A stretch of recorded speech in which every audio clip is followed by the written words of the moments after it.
All right. Okay.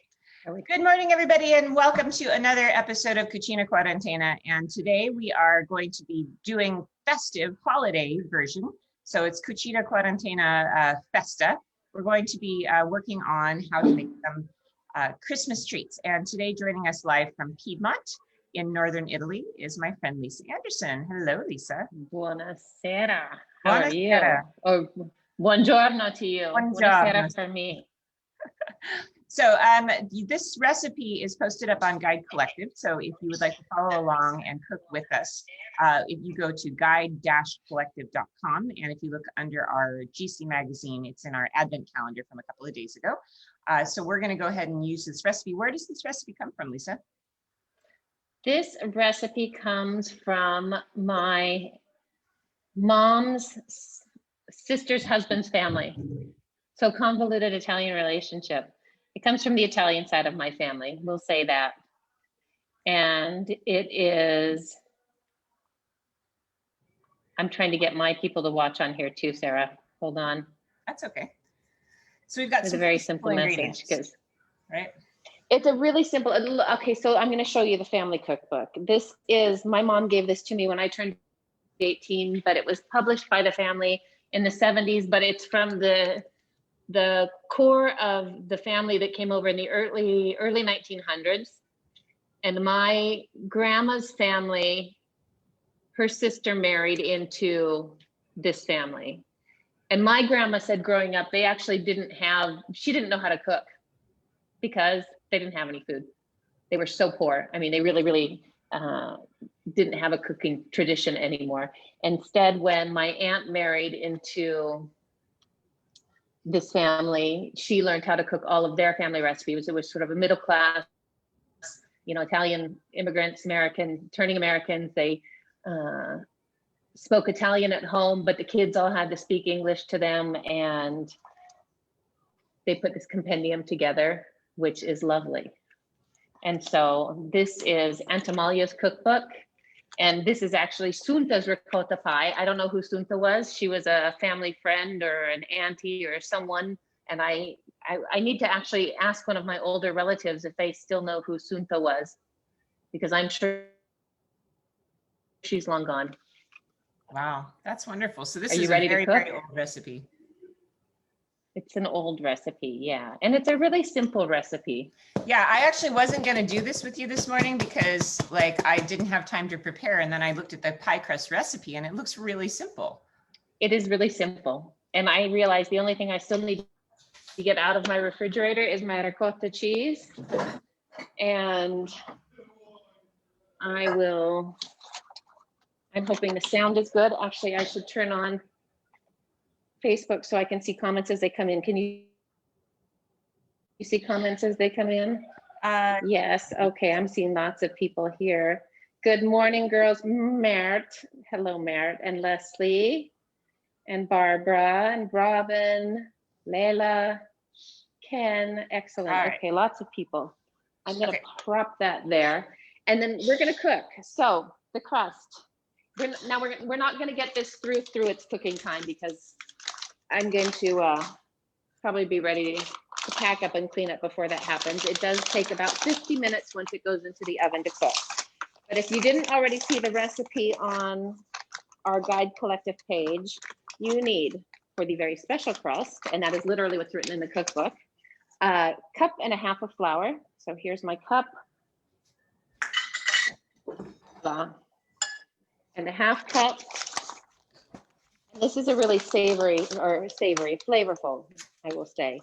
It's 1.5 cups of flour, a little tiny bit of sugar, just so that doesn't roll off, a 1/4 cup of sugar, okay? And this just all gets thrown into the bowl together. It gets a tiny bit of salt, so I'm just doing 2 grinds. It's about a 1/2 teaspoon. Makes it savory. And actually, baking powder, which in Italy, okay, so I remember we always had the can of baking powder at home. instead here we have little bustina envelopes, and it took me forever to figure this out. Yeah, I had a lot of fun this summer when I was baking in Sicily. Oh, I remember that. You called me. Yeah, well, because I went looking for baking soda to make banana bread, and the only thing they had in the little local grocery store was like an ammonia-based leavener, which I had never seen. And I used it, and actually it leavened the bread the right way, but for like the first couple hours, the bread smelled strongly of ammonia. Oh, that's weird. See, now that I haven't seen. This just says, this is disfosfato di storico. Anyway, it's baking powder, but it comes in this little envelope. And I just put in 1¼ teaspoons into my bowl. And then the magic ingredient here is some orange zest and orange juice, or bourbon. But because I actually make my own vanilla extract, and my vanilla is brandy based, then I don't put bourbon in. I'm going to use the orange juice. And so it's just a ½ teaspoon of grated orange peel. And I kind of am going by a more or less, you know, that's how I cook. We got our flour, our baking powder, salt, and now we're doing the grated orange peel. Yeah. Grated orange peel. Yeah, I suppose I'm not going quite in. I'm putting all the dry-ish ingredients together, and I'll mix it around before we add the liquid. Okay. Okay. So I'm going more or less for the peel of 1 orange roughly. And I need a juicer. And we do need a little OJ. And this is a recipe. My mom never made sweets, or almost never made sweets. She thought sugar was the devil. And so I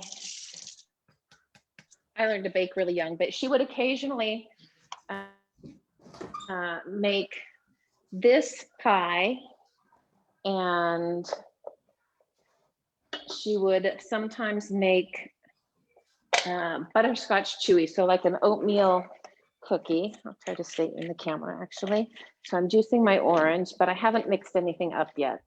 So all right, but that's going to go into the bowl with the liquid ingredients. Flour, right? Baking powder, salt, and sugar. Yeah, that's going to go with the liquid ingredients. But right now you have flour, baking soda, salt, and sugar all mixed together with the orange peel, right? Yeah, the sugar. How much sugar was it? I don't know if anyone's cooking along. Lisa, how much sugar was it? A ½ cup. Wow. Okay. Or excuse me, a ¼ cup of sugar. A quarter cup of sugar. And I'm getting a question: is it possible to sub with whole wheat flour? Yes, you could sub with whole wheat flour. It'll. I've done it with half and half, more or less. Susie Savino, hello. Okay, so then so that's one bowl, and then in a second bowl we're putting the liquid ingredients, right? Yep. I actually just put everything in the juicer essentially, because you need just a tablespoon of orange juice. And I'm going to go kind of halfway. I'm going to do a clementine. I'm going to squeeze in a clementine, which isn't going to be quite enough.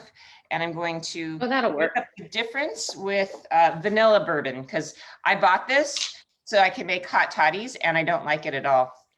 Oh, that's hilarious. I tried that on my last flight to Seattle, and I have to say I didn't love it either. Yeah, I don't like it, but I think it would be really good in baked goods. It did not. I think it would be good in baked goods. I think that's a good use for it. It did not please me as a drink, because it was way too. It's too sweet. Yeah, it was like cloying. It was really too much. I think so. Okay, so here I have my melted butter. Okay. And I'm going to put in about a ½ teaspoon of vanilla / bourbon. That was a pretty heavy teaspoon. And a tablespoon of orange juice. And 4 tablespoons. And that is my liquid. 4 tablespoons and of melted butter, right? Egg. 4 tablespoons of melted butter. And then you're going to whisk an egg in there. Yeah. And so since my butter's still a little warm, I don't want to let it cook. So whisk, whisk, whisk fast. Get it all together. I'll be curious to see if anybody has ever made a recipe sort of similar to this. And if you haven't already done, when you're starting this pie, I think you said you were cooking your rice earlier, right, Sarah? I have my rice already cooked too. Okay, perfect. Okay, so I'm going to add my liquid ingredients to my dry ingredients and just give it a good stir. Okay. And then sometimes, just kind of depending on the humidity, if it's ever a little bit dry, you can just add a tiny bit of water, because what you have here has already given you enough flavor. No, it's in my house we add more liquor. I think that's always a good bet. If it's but not you can working, add just a little bit of water too. I learned that from my my architecture professor in Italy when I lived in Italy. Was if it's not working, add more liquor. If in doubt, more liquor. So should this I'm kind going of to add a tiny bit more orange juice. It's going to start coming together as you're mixing it, and I'll show you. Oops, I'm trying to make a mess. You might need to get your hands in there to really get it all worked in well. I guess I'm going to take off my fluffy black sweater because there you go. Sarah, you're not supposed to undress on video. Oh man, I'm going to get more followers this way. I'm not going to say anything. Okay, so don't be afraid to get your hands in there and move it around. And actually, mine is coming out to be just about perfect. It's a nice soft dough. And once you get all the liquid mixed in, it should come together in a nice ball, right? Oh, and I did preheat my oven, where I'm preheating my oven. It takes forever to warm up, to 350 degrees, so 270 Celsius. And my dough feels actually maybe not so dry. Feels dry enough that I'm literally going to just put a drop of orange juice in it still. Just enough to kind of make it. I hate making pie crust because I hate how like no. You hate doing what? I don't like how delicate you have to be with pie crust. You know, I'm a cook. I'm not a baker, and what I hate is that baking is so stinking precise. And I'm more of an artist. You know, I really prefer like, I don't think I want to do it the way the recipe says. But with baking, you always have to do it that way. That's why I usually avoid this. I love making pie crust because I think a good pie crust makes all the difference in the world. It does, and that's why I don't like making pie crust. That's okay. You know, this is easy actually. This is a whole lot easier than doing the kind where you have to cut the cold butter in and all that. So I'll be very curious to see if this works. You know what I started doing instead of, I cut my butter in chunks when I'm making a regular pie crust, but I actually try to keep just cold fingers, and I will actually just go in and break it up with my hands. Try that next time. But my hands are always icy cold, if you don't have a pastry work really well for me. Yeah, if your butter's cold. Anyway, so okay, I'm rolling this out. I'm gonna get the bowl out of the way. I always use a mat just because it's easier, but it's a soft dough, and you're gonna roll it out to pie pan size, and I'm gonna double check and say, yeah, Barbara, it is a 1/4 cup of sugar. Karen, thank you for correcting me. Yeah, if you guys need the recipe written down, she's got the whole thing written over on Guide Collective. It is. It's written properly, I promise. It's one of these recipes that we don't make often enough that I don't have it actually memorized. I have to look it up. But, and of course, doing it all. I'm not used to doing cooking classes like this, Sarah. But you need to get used to it, because this is what I think you should be doing until we get back to guiding. I think you should be teaching people how to cook, because you are one of the best cooks I know. Except I'm like you, they just throw it all together. But you know, that's the thing, and I know when I started doing these cooking classes online, I thought, who's gonna watch me fumble around the kitchen? This is so stupid. But you know, it's not that exciting. Well, the thing is that you never know what's going to happen when you're in my kitchen, because it's always unpredictable, and I that's fun for people, I guess. And I think both of us learned to cook in Italy, you know, in a sense, and that is different than most people, you know, the Italian way of doing things is just That is true. Yeah, I think it's interesting for people to see. I mean, because we do things we don't even know why we do them. We just do them because like that's how we were taught, right? Because you do. Yeah. Yeah. And but that's not obvious to everybody. No, I suppose that, you know, there is a fun new cooking show here in Italy, and I don't know if it came off of an American idea or if it's an Italian original, but it's two famous chefs and two people who don't know how to cook. And the chefs have to walk them through recipes because there are Italians actually that don't know how to cook. Actually, the most hysterical one was last night. Yeah. There was it was a 28-year-old student from Padua who works as a DJ and a 70-year-old man who I think lived with his mother his entire life. And I don't think he had ever done anything in the kitchen. It was hysterical. I almost peed myself watching this. Anyway, so you can see my crust is rolled out. Your crust is looking pretty good, right? Yeah, that's getting there. Next time I think use less flour. Oh, I just put a lot of flour down so it doesn't stick to the countertop. You know what you need to get is one of these rolling rugs. I do. I have something like that. I have a Silpat. Do you? Yeah, I do. I'm just being. I love this. I don't know even what to call it, I suppose. I got it in the US. Rolling pin cover and pastry cloth set. Yeah, I have one. I go out on that. I swear by it. I told you, I don't make pie crust very often. So it's like, oh yeah, I do own that, but I wouldn't have thought to pull it out. So my grandmother-in-law, Grandma Lucille, many, many years ago, bought me all of the stuff and she taught me how to make a proper pie crust. And then after she got done teaching me how to make a proper pie crust, she said, well, you could do it that way, but the way I do it is I just buy the Pillsbury one from the grocery store. Oh no. Well, that works too. It does all of these funny things that she bought me to make the perfect pie, and then actually she cheated when she made her pies. But she knew how to make the perfect pie if she wanted to. She did. She knew how to do it, but she was like, why would I waste my time on that? So it looks like you're almost rolled out, and you're not going to have to make a fancy fluted crust on this. So when you get it in your pie pan, I'll show you what we're going to do. I love comments. I always cook without a recipe. Yes, from my grandmother. A little of this and a little of that is what sounds good. Exactly. And kind of what you have on hand. Oh, look at that. This actually is a very generous pie crust recipe because I'm using my Milan Reed dish, which is super deep. I have a super deep dish. Oh, that'll be good, actually. Yeah, and this actually is enough dough. It's a pretty generous recipe, so there's plenty of dough, and it's a pretty good thickness. It's not a delicate thickness, so.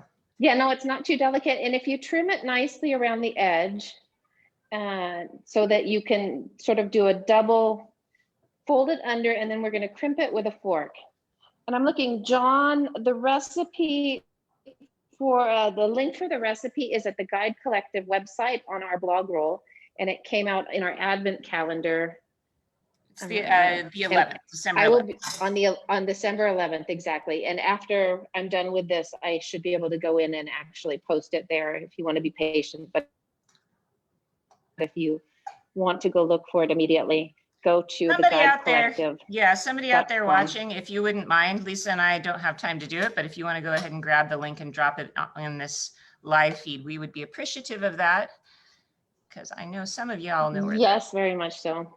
My hands are dirty. Okay, so good. Trim your crust. I'm going to fold mine under just a tiny bit. I'm going to crimp it the way I like to crimp it. So this is how I like to crimp a crust because it's easy. I just make a little, I grab it and I just make a little fold. Rim. Okay, so that's what you're going to do that to start. And then you're going to actually press over that with a fork. Okay. So you get the tine marks. And of course, there are no hard and fast rules. That's just how my mom did it. So it doesn't look fancy, but it just kind of folds over. Doesn't have to be perfect. I just feel like there's no way this pie crust can work. It was too easy. You There's might be no sold. way You might have to use this. It's going to be forever and tough. ever. It's not going to be that good. There's no way that something this easy could be good. Oh, you're going to have to let me know tomorrow. Yeah. And I will tell you another secret about this pie is actually making it a day ahead. It tastes better the second and third day. Cool. And this It's one actually, of those pies in which the flavors develop. This I would consider. Okay, so there's my pie dough. This seems to me to be a legitimate breakfast. Oh, absolutely. So actually, it's not too sweet. Got a little protein, low carb. Yeah. All right. There's mine. I think it's a legitimate breakfast. Okay. Right. There's mine. There's yours. Good. Okay. So, and you can just see the difference. You've crimped yours and I pushed mine down the fork. Okay. They're both perfect. Okay. So I'm going to clear that up. And now we're going to move on to the filling, which is super easy. I didn't even buy super fresh ricotta for this. I got something that you could easily get in the States because the really fresh ricotta has so much water, I would have to drain it. I have Trader Joe's ricotta because, you know. Perfect. I have Galbani, which I think you can get in the States too. And you need about, the recipe here calls for 1 package, which should be a pound. What size is that in the States? I don't remember the measurements anymore. I'm using a half kilo. This is a pound, 16 ounces. I think this is the typical size that ricotta comes in at the grocery store. You know, I woke up this morning, Lisa, and I thought to myself, I'm just gonna like work on my sewing in the background while Lisa does this cooking. I'm not gonna cook. I'm not in the mood. But then I thought, then you get all set up. Yeah, and I'm like, you have to cook with me. Okay, fine. I'll cook. And I'm glad I did because this is fun. I'm glad you're cooking with me. Yeah. Hopefully the boys will be happy that you cook too. Oh, I think they will be. All right. I got okay, and you have your rice. Okay. And here again, the recipe calls for ½ a cup. I do a little bit more. So I cooked about 1/3 of a cup of rice. I like the chewiness of the rice.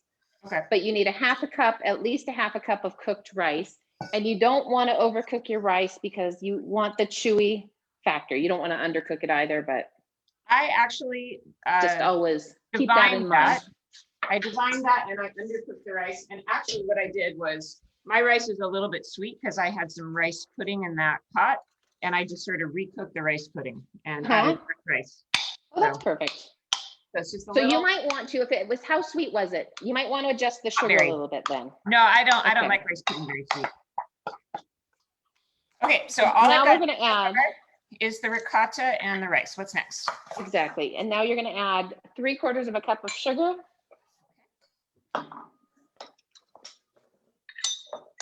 Super easy. 1, and I tend to actually be on the shy side because I don't like my desserts too sweet. Yeah. So I'm a scant 3/4 cup. Okay. And that goes in, and then 3 eggs, 1 teaspoon of grated lemon peel. So again, just like the orange, I'm just gonna put in lemon peel. If you don't have a fresh lemon and you only have lemon juice, you can use a teaspoon of fresh lemon juice in the place of the peel. But I like the peel better. I think it gives it a stronger flavor. This is really easy. This is a really easy recipe. Yeah, no, it is. It's super easy. The thing that takes the longest, I mean, because if we're fuffing around and talking as we're doing it, but if you were just concentrating, you could throw this together in probably 10 to 15 minutes. And then it takes 50 minutes in the oven. That's the thing that takes so long. You put salt in it? I like, I don't actually put salt in the filling here. Oh. Only in the crust. I salt everything, so sorry. Well then, no, put a little salt in. Here, I'll try putting salt in. I'm gonna put 2 grinds in. Seems like, I don't think my ricotta is salty, that's why. And oh, that's possible. Ours is a little bit. A little salt's not gonna hurt it, that's for sure. And you also want a teaspoon of vanilla. And so wait, so how much of the buccia di limone and the juice? I did the zest of 1 whole lemon, essentially about a teaspoon. Okay. And a teaspoon of vanilla extract. And mix that all together. If this turns out good, this may solve my Christmas problem because we're doing Christmas morning brunch outdoors because we're having people over, and so we're going to have a fire in the fire pit. Oh, so you can eat outside so we can stay socially distanced. And I thought, gosh, how am I going to keep food hot? But what if I do just a nice cold breakfast with something like this? That would solve my problem. Oh, Barbara, thank you for your message. The sugar is not listed on the crust recipe. Okay, I will go and fix that. So you do need a little sugar in the crust. Thank you for catching my error, because that is one I didn't. That'll be fun. I hope it's not raining on you on Christmas. Well, I'm thinking about getting one of those outdoor tents or seeing if I can borrow one or something. But yeah, we have a good idea. Yeah, we have a little metal fire pit we put in the back for Luca for Halloween, so he could have some friends over. So, and it worked out pretty well. So I thought, well, we can try that for Christmas too, because we have some older grandparents who are coming over that we want to keep safe. Okay, and then yeah. Okay, you got all that mixed up. Now you're going to add 3 eggs. Okay, yeah, I did that already. You turned the oven on? I did. Or you added the eggs? I'm looking for my vanilla, which, oh, there it is. Oh, that's right, because you used the bourbon earlier. That's why you didn't have it out already. My spice cabinet smells funky. I think that somebody spilled fish sauce in my spice cabinet. I gotta get in. Oh, yuck. Yeah, it's gross smelling. Oops. Okay, so just 1 teaspoon of the vanilla. Yep. 1 teaspoon of vanilla. Okay. This could be a nice base for other spices 3 eggs in there.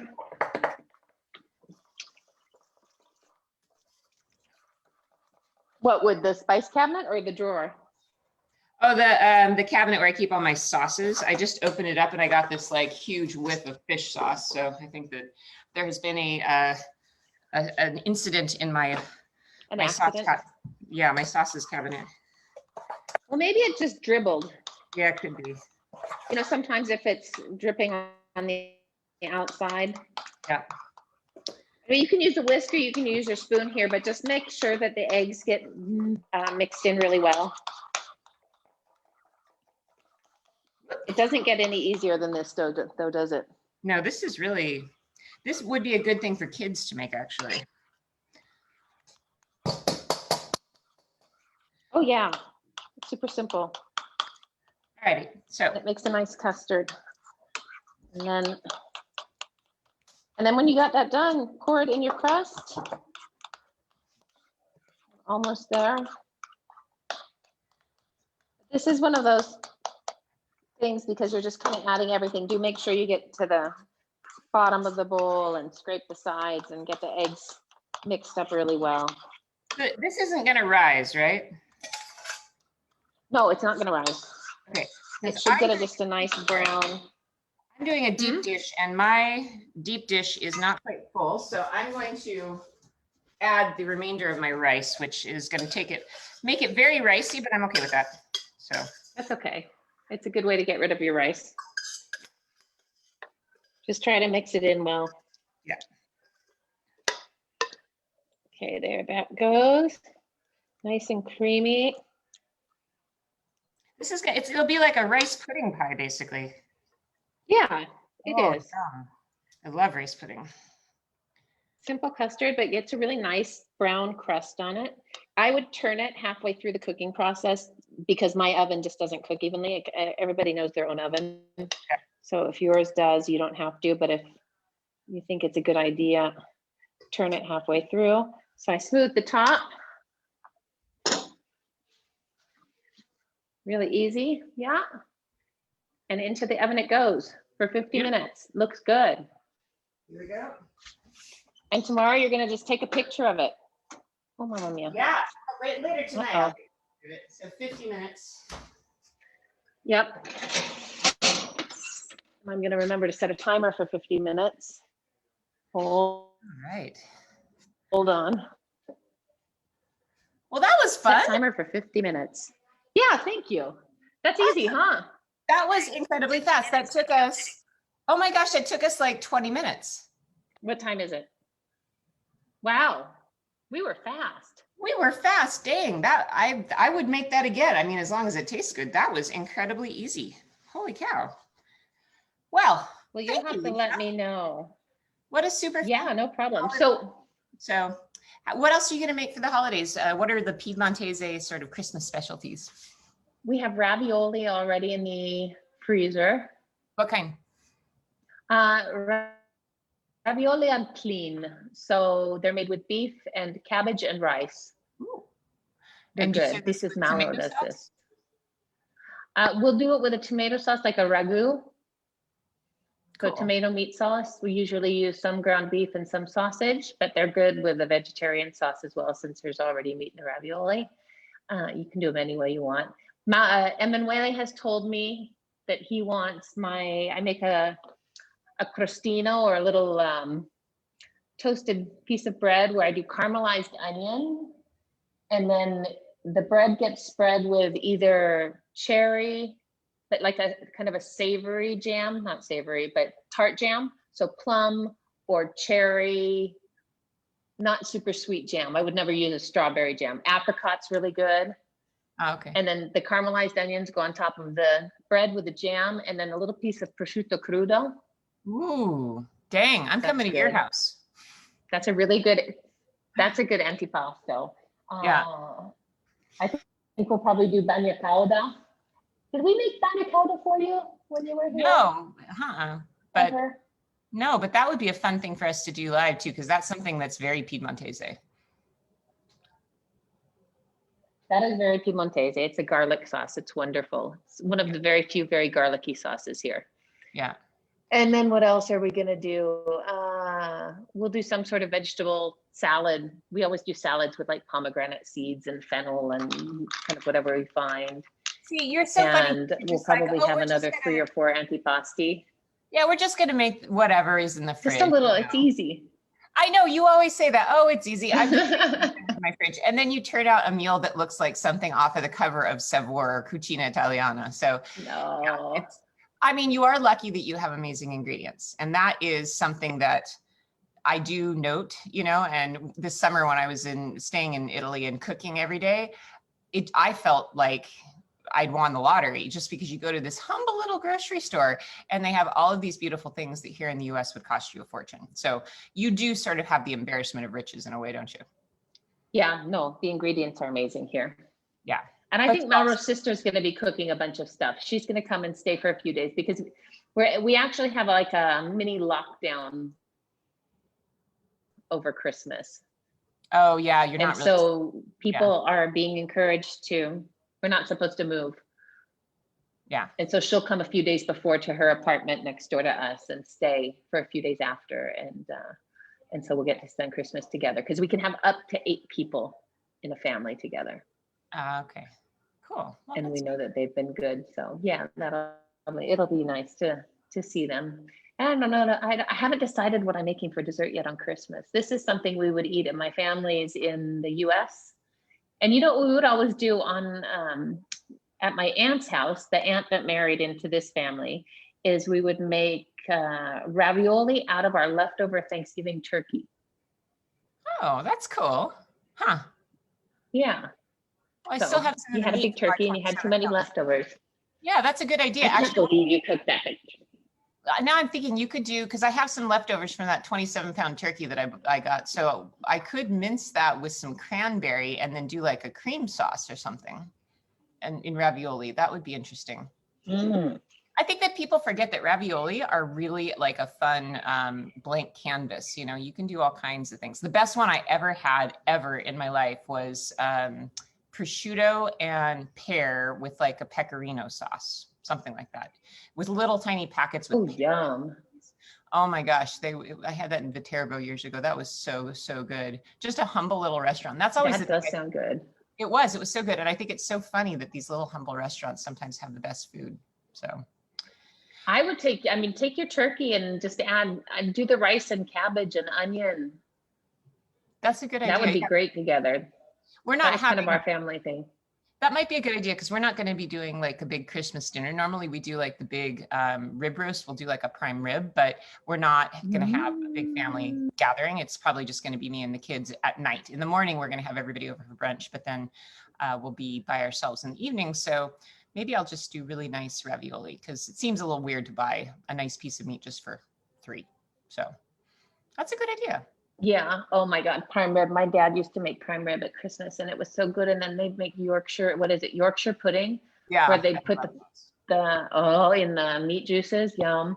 Yeah. So good. Yeah, my mother-in-law usually does those and she does them like popovers. So they're really, really good. So that's kind of the smell of Christmas. Although one year we did for Christmas Eve, we did tamales, which was kind of a fun, different. Oh, that would be great. Yeah. I'd love to be able to make tamales here. We don't have the recipes. Oh, you know what my mom used to do if she didn't have the energy to make ravioli instead? She'd make ravioli filling, but then do it in what she called lasagnoli. So she put it into a lasagna, ravioli filling in the lasagna. It was lazy ravioli. It was good. I made a authentic lasagna bolognese the other night because I've been making, I've been getting those giant like heaps of meat at the grocery store because they're cheap, like the ground beef. And I've been making a lot of bolognese and just putting it in the fridge. And then it's like a really quick dinner, you know, you defrost it.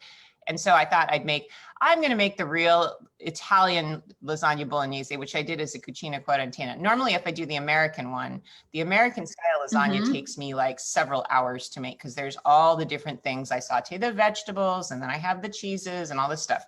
It's like a production. Making once you have the ragu done for an authentic Italian lasagna bolognese, it took me 10 minutes to put it together because all you make is a bechamel and then you just layer it and then you stick it in the oven. And I was sort of shocked that making the authentic one was actually way easier than making the Italian American version. Once you have, it is once you have all your stuff together. Yeah, it's sort of like you put time in on one end, but then I always find Italian cooking to be like recycling. You're just recycling stuff you've already cooked. So yeah. Anywho, well, it's lovely to chat with you and thank you. Slow food turned into fast food. I like that. Slow food turned into fast food. Right.